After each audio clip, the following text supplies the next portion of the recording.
Hey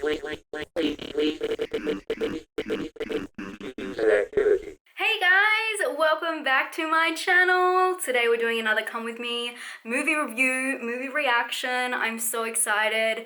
Again, I'm gonna have to give a quick disclaimer. I am in Perth, Australia. If you want to look up my conditions, I'm abiding to all of the government guidelines at the current time.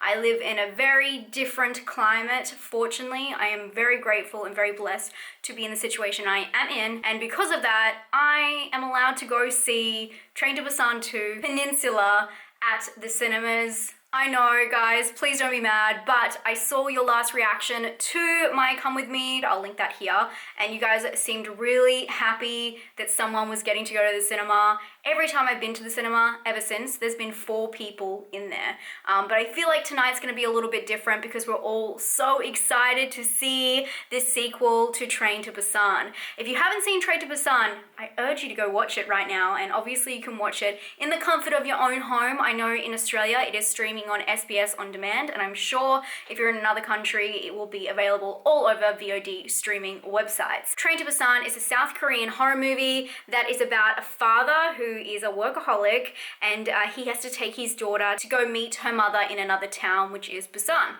And so they take this train journey, and while they're on the train, a viral outbreak takes hold of the major cities in South Korea, and it is a zombie adventure like none other, and it's really, really heartfelt, and that's something that I think really connected to people in this film, and it did so well and brought a lot of people into watching South Korean horror movies. So for that, I really, really appreciate this movie, and I rewatched it actually 2 nights ago because I wanted to go in, you know, I wanted to go in like I'd never left, like time had never passed, and I was still so impressed by the film. And the fact that it's not as high budget as I remember it, it seems really high budget from all the promos and stuff, but yeah, I don't know, there was just something about it that's really raw and real, and the acting's great, but it's the heartfelt story that gets everyone. I have not watched any trailer because I just avoid them. If I know I'm going to see the film, there's no point in the possibility of spoiling something in a trailer, so I just don't watch them anymore.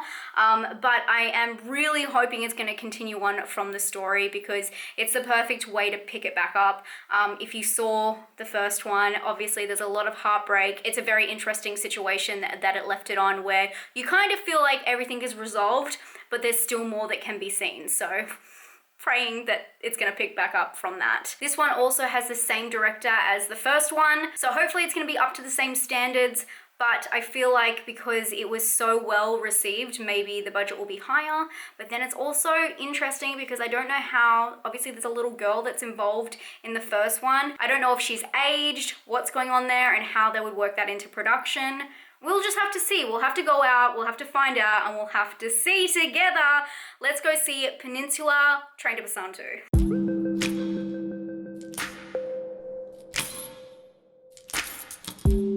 Crazy times. Dean is actually coming to see a horror movie with me. He watched the first one the other night and he didn't mind it. You can now see how short I am. Exposed.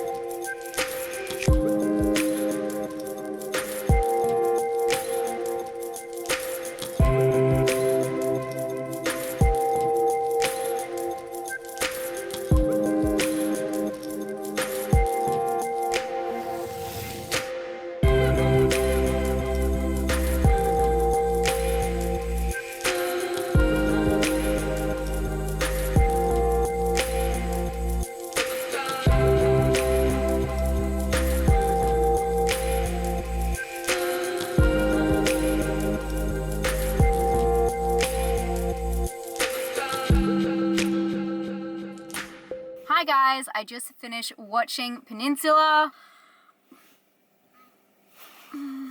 Train to Busan 2. I went with my friend Scott, so shout out to Scott, and of course my boyfriend Dean, who has now left the car because he doesn't like doing the whole review thing. And it's kind of fun for me to just ramble, you know, rattle off the top of my head my thoughts and my reaction solo in the car. So that's what we're doing.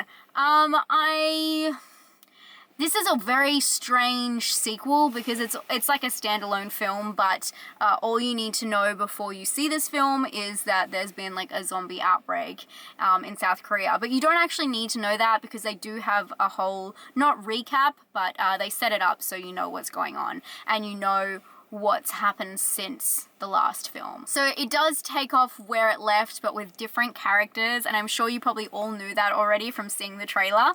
And yeah, I don't know, I was kind of upset about this, but I guess it's good that they didn't butcher what they already had. The characters that you move through this story with are very, very different, and it's very interesting because although it's a different situation completely, it tries to mimic the same emotion, and I'm gonna have to break it to you guys. It doesn't hit the same way. It doesn't work the same way. This one is about a man who is saving his sister's family and everything that he goes through after a tragic event. And he ends up in Hong Kong after this tragic event takes place. And he has the opportunity to go back into some of the worst parts that have been hit by the virus to collect this money. It's so random. To collect this money that would hopefully give him a new start to life. The film is just, as I just described. How weird is that? There's just so much going on within the first, 45 minutes, but there's so many different setups and so many different characters, and I think this is something that the first one does really well. You have to follow like the two characters the whole time, and then it's everyone they come into contact with along the way. And I think the first one is so good because, you know, obviously it's stuck on a train and it's very straightforward and a simplified story, where this one, there's so much going on. There's, you know, multiple villains, and something I don't like about this film is the villains are very black and white, and sometimes you like a nuanced idea about it, why they're gone bad, and obviously the environment is a huge factor. People are trying to survive, so it's not so much of like an evil person where I guess in the first one there is evil characters, but they're evil because of really selfish reasons, but it's because of survival reasons, where this one it takes place, like it goes into the future, and it's, you know, it's 4 years in, and when it shows everything that's happened, you understand that people are living in a different world, but still it doesn't make sense why everyone that is on the bad side is so evil, like so evil. The weird thing about this film is that they have a lot of bits with English inside the film. They actually have this really cheesy news story, kind of like a late night show almost, which it looks really cheesy the way it's set up. It's really low budget. It's just very cheese and weird. And they're speaking English and it's very jarring. And that sets up like the whole situation so you know what's going on.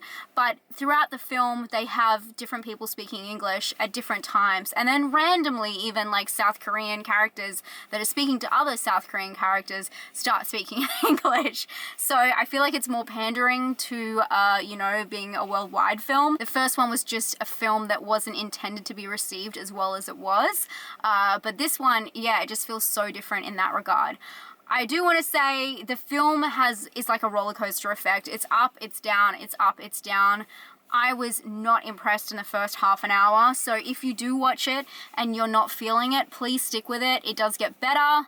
And then it goes downhill again when there's other plots introduced. And then towards the end, I think it kind of grabbed me a little bit more. But the thing about this film is it's very action-packed. And unlike the first one, that it's a lot of blood and gore and very like body contact with the zombies, because I guess there's fewer zombies and they're stuck on that train. This one is wide open spaces, a lot of car chases, and it's not so much there's, you know, the body contact, I don't know what to call that, the contact with the zombies that is always the most dangerous thing. It's the baddies. So it's a very different look at the situation, and yeah, I know I keep relating it to the first one, but it's just so different. Yet the weird thing about this film is it tries to play on the same heartstrings that the first one had, but because, as I said before, there was so many different plots and things going on, it just doesn't work the same. It just didn't hit you, because at the first one you're just following that beautiful girl along, and in this one there's so many different characters that pop up and so many different storylines that you don't get the time to really bond with the children characters in this one. And they do try and play on the same heartstrings with the children characters. I do think that the children were the best part of this film, but also they weren't in it a lot, maybe like 40%, and I would love to have gotten to know them a little bit more, because they were really sweet, and I think the payoff would have been greater that way. I have to admit, I am kind of let down. The first one was so promising, and you just think after the way it was received, maybe maybe they would have put a lot of work into this one, and I'm not saying they didn't, but it just doesn't seem like it had the same thought put into it. But maybe they just like struck gold that first time. But I would like to lower your expectations just a little bit. This one is nowhere near as good as the first one. It's not a bad film, but it's just not really for me as well, because it is quite action-packed. Not as much full-on carnage, it's more guns and car chases. So yeah, and a lot of it doesn't make much sense. I'll leave you to figure out the holes in the story and the holes in the action sequences, because it is a lot to kind of take on and believe is like a realistic thing that's happening in front of you. I know they're zombies anyway, but I just didn't buy a lot of it. Yeah, I mean, I'm glad I saw it, but I have to say this is probably just a one-time watch kind of film for me. I would love to give this film a 5.5, but I don't do half scores, so I'm just going to give it a 6, because I don't... Maybe I would give it a 5. Actually, I think I'm going to give it a 5, yeah. I would, if I could, give it a 5.5, but I'm going to give it a 5 because I don't think it was bad, but I don't think it was good, so I think that that's quite fair. I wanted to give it a 6, but you know, if I'm not that excited about it and it's only been 20 minutes and you know how excited I get about films, that's probably saying something. Hopefully this gave you the reaction you needed. It's definitely one you don't have to rush out and see straight away. Hopefully it comes to VOD near everyone. It would be good to see in cinemas because, as I said, there's lots of action, and if you're like me and action really isn't your thing, it's hard to pay attention to a lot of that kind of stuff, I find, but I know I'm not the majority with that. I really appreciate you guys being here. If you did like this video and found it helpful, please give it a thumbs up, and if you want me to continue going to the cinema and bringing you guys along with me, please let me know down below. I still have a video on The Vigil coming out soon, so yeah, just let me know if that's okay and what you think about that, and I hope you guys are having a great day. If you haven't subscribed, please do. I do 2 videos every single week talking about horror movies, thriller movies, disturbing, disgusting, dark, all that kind of stuff, so I would love for you guys to be here with me. We're nearly at 60k. I love you guys so much, and I hope you're having a great day, and I hope you get to see this movie very soon, and I would love to hear what you guys think once you get to see it, because I know a lot of you guys wait until you've seen the movie before you watch these videos, so I would love to hear your thoughts down below. Have a great day, guys. Stay spooky. Bye.